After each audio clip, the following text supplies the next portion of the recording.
আসসালামু আলাইকুম দর্শক, আমি একটা নারকেল গাছের পাশে দাঁড়িয়ে আছি। যেই গাছটির কাণ্ড ভেঙে একেবারে মাটিতে পড়ে গেছে সেটি একটু লক্ষ্য করুন।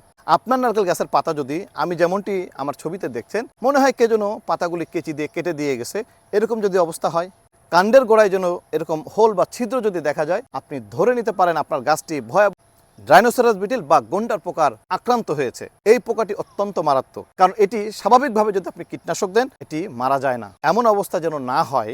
দুটি লক্ষণ দেখার সাথে সাথে তৎক্ষণাৎই আপনি যে গর্ত থাকে সেই গর্তের ভিতরে লোহার শিক প্রবেশ করান এবং প্রবেশ করিয়ে পরিপূর্ণ অবস্থা অথবা লার্ভা অবস্থা ভিতর থেকে বের করে মেরে ফেলুন। নারকেলের যে সমস্ত ছোপড়া আছে, যে সমস্ত জিনিস এগুলোকে পরিষ্কার করে ফেলুন। যদি রাসায়নিকের প্রয়োগ করতে চান, কার্বারিল গ্রুপের কীটনাশক 2 থেকে 3 গ্রাম প্রতি লিটার পানিতে দিয়ে গর্তের ভিতরে প্রবেশ করান এবং এই গর্তের মুখটি অর্থাৎ আক্রান্ত কাণ্ডের গর্তের মুখটি মাটি এবং পানি দিয়ে মিশ্রিত করে মুখটি বন্ধ করে দিন। আক্রান্ত গাছের